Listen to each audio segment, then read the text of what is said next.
So now a fresh set of downs, 1st and 10 after roughing the passer. And he'll go down here at the 35-yard line. 6 yards was the pickup on the last completion, so here's 2nd and 4. And again, it's Allen. He's got the connection to Cole Beasley. 19 yards the pickup there. Move the chains. Let's go. Well, this is how you shake the thoughts of that interception on the last drive. You come out and start this one 4 for 4. And watching him throw it around with that type of confidence reminds me of a guy I played with way back when who told me, I don't care if I throw 10 interceptions in a row. I'm going to stay confident, keep flinging it. I just figured there's something wrong with the football. The last run got 3. Now here's 2nd and 7.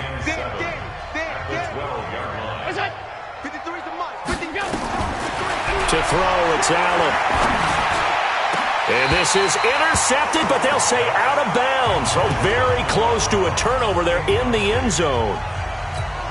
Noah Brown, the Ohio State man, the intended receiver. And now it's 3rd down. Working out of the shotgun. Here's Allen. And now another one thrown incomplete. Just nothing there again. He's been sacked multiple times. We've seen the interceptions, of course. He's really been through the ringer, hasn't he? And what we've seen is a defense that's well coordinated. The front and the back really in sync. The front putting on the pressure. The backside being ball hawks and picking passes off. Now on 4th down here, that pass knocked away and incomplete. Terrence Mitchell right there on the coverage. So the defense has to stay out and get one more stop. They were able to do it, forcing the incompletion. So on their record, that goes down as a successful play. It doesn't matter how they got there, how it happened. They got it done. They're the ones that are jubilant. And brought down, but not before reaching the 25. 13 yards to pick up there. Good for a Cleveland first. They run again on 1st down. Chubb nowhere to go that time. Might have gotten a yard up to the 25. Run blitz there defensively, something we might see more of here in the 4th quarter. I think we'll see a lot of it. And the difference between that and a pass blitz, you're just trying to get to the quarterback. You're trying to scheme someone open who will get to the QB and make sure he gets on the ground. In a run blitz, you're actually trying to cover up gaps, trying to cover up holes so they can't run the football. That's out to Chubb, complete. They'll get nothing out of that one, and it's going to lead to a 3rd down. Now the old pass completion for no gain, not something you want to call up out of the playbook too often. Yeah, most offensive coordinators don't have that on their play sheet, so they've got to go back and scramble after this one. But right now, with what they're telling receivers about making sure you take care of the ball in open field, sometimes the fighting for extra yardage doesn't come as a result. That and good tackling can lead to no yards gained. On a 1st and 10. Chubb on the counter. He'll get about 3 as he's brought down right around the 42. Bottom line, they want to keep this clock rolling, so they'll take that one right there. They just want to keep falling forward, and they want to put the onus on the big fellas up front in order to bring this one home. They'll run with Hunt on 2nd down. And very little daylight there. He'll get a couple up to the 44. That's it. That's what you want. Straight ahead positive gain. Just keep that clock ticking.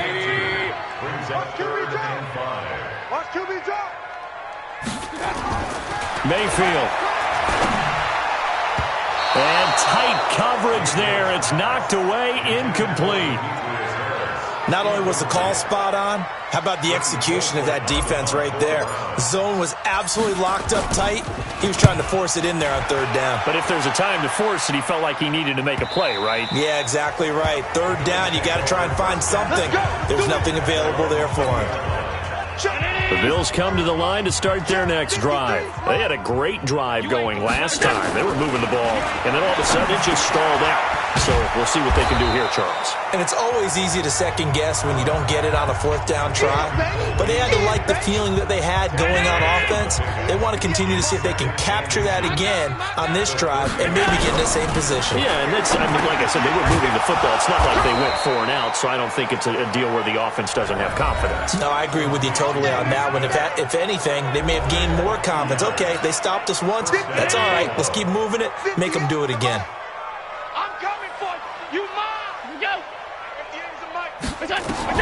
On first down, Allen.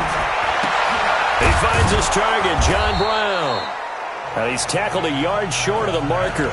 Good gain of 9 on first down. Give him 9 there on the first down completion. That last catch short of the marker by just a yard leaves him with a very manageable 2nd and 1. Allen's throw caught by Jones. And he'll go down right around the 47 this time. Allen going to come to the line here, 1st and 10. And he's 4 for 4 now, throwing the ball to start the drive. Allen to throw once more. His throw incomplete. That one was intended for John Brown. And that'll bring up 2nd down. So now 2nd and 10 after the incompletion on first down. And here's Allen. Going to throw again. And this one caught by Beasley. And they'll get him down as he's inside the 40. 15 yards that time and a Buffalo first. Slant route's effective no matter who's running the route and catching the ball. But when you have a receiver of that stature, you have to be a little bit more precise throwing it. You don't have the same catch radius with the bigger targets. Give him 2 yards on that play, and it'll make it 2nd down. So 2nd and 8 here after the pass play for 2 yards on first down. Now Allen again. Oh, he almost had it. Already with 1 interception, just missing his 2nd there. 8th play of the drive forthcoming, and they need 8 yards on 3rd down. Again, they'll throw with Allen. It's caught. Jones. And he's brought down, but not before he reaches the 8-yard line. Now, after the completion, we're going to get a timeout, an injured player. We'll check on his status when we get back. So they've been in the red zone 3 times, and it's yielded just 3 points. Can they find the end zone here on 2nd and goal? Throwing now is Allen. 6, 2nd and goal. McCoy, the lone man in the backfield on 2nd and goal. They'll give it to him up the middle. And he fights his way into the end zone for a Bills touchdown. LeSean McCoy, his 5th touchdown now on the year. And the Bills get a bit closer. Play sheet, or they just executed better. Because they had 2 previous drives that ended in field goals. Before this one, they finally were able to put into the end zone. Well, whatever he did, speaking of the offensive coordinator, might be using that formula going forward. It worked there. Yeah, it works very well. He and his field general in pretty good sync right now. They're starting to move the ball well. Now they're down big here in the 4th. They had to try the onside kick. Can't fault them for the effort at least. No, you can't at all. And if nothing else, now you've put something that you're trying to practice, right, that you've worked on into a game situation, and now you can go back and dissect it. So if you need it again sometime, maybe you'll find a better way to do it. But, yeah, this game's pretty much done for them.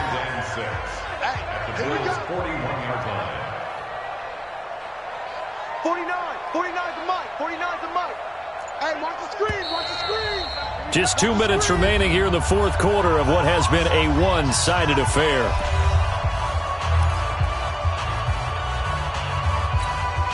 So the Browns in possession of the football here as we get you reset. And you'd have to figure they're just looking to burn these final 2 minutes away and get out of here with a victory. And he is met in his tracks behind the line of scrimmage. This will be a 2-yard loss on the play. And that'll make it 3rd down. On 3rd down, Mayfield. And he takes a shot on the release as this will be incomplete. Well, we always talk about how you've got to be quick when you go through your progressions, and here's another prime example. Trying to look downfield, he was standing in the pocket, but just couldn't find anyone open, could he? No, not enough time. They hit him and forced that incompletion. And he didn't quite have the backspin on that one. It hits at the 4 and continues into the end zone. It's a touchback. Here's the Buffalo offense now as they get set to take over here. They're down big here late. I don't know. You just one last drive here for pride?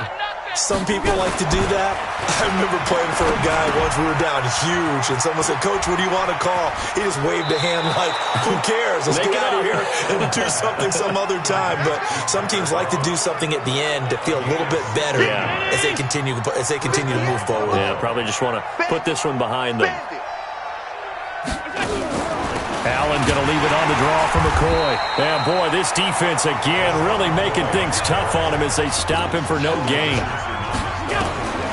Throwing on second down. Allen. Early down stuff to put this offense in a precarious position. We know that securing the point of attack, especially against the big-bodied guys in the middle of this D, has got to be priority one. Got his man complete over the middle. That's McCoy. And he gets it inside the 35 and just shy of the 30. Roughing the passer defense. So that one will be accepted. The penalty moves him into the red zone here on 1st and 10. On play action, Allen. Complete. Smith has it. And he is into the end zone for a Buffalo touchdown. Lee Smith, his 3rd touchdown now on the year. And the Bills cut into that lead. And yeah, that touchdown counts for their team, but I think it counts more for the fantasy guys, doesn't it? Yeah, it's just something maybe positive to look at on film, but this one's over, let's be honest. Yeah, I agree with you totally on that one. So time definitely not in their favor. Down 2 scores, but they'll try the onside kick. Elsewhere in the NFL, they're in the 4th down in New Orleans. And the Falcons, they wind up winning that one. Matt Ryan, he was on fire. 5 touchdown passes. 180. Watch the screen, watch the screen. Watch the screen, watch the screen.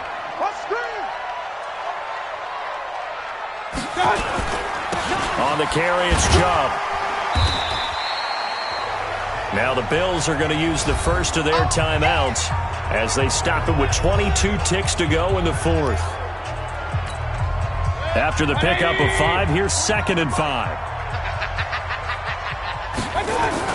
They run it again with Chubb. And he works it to the 30-yard line here, right at the 30.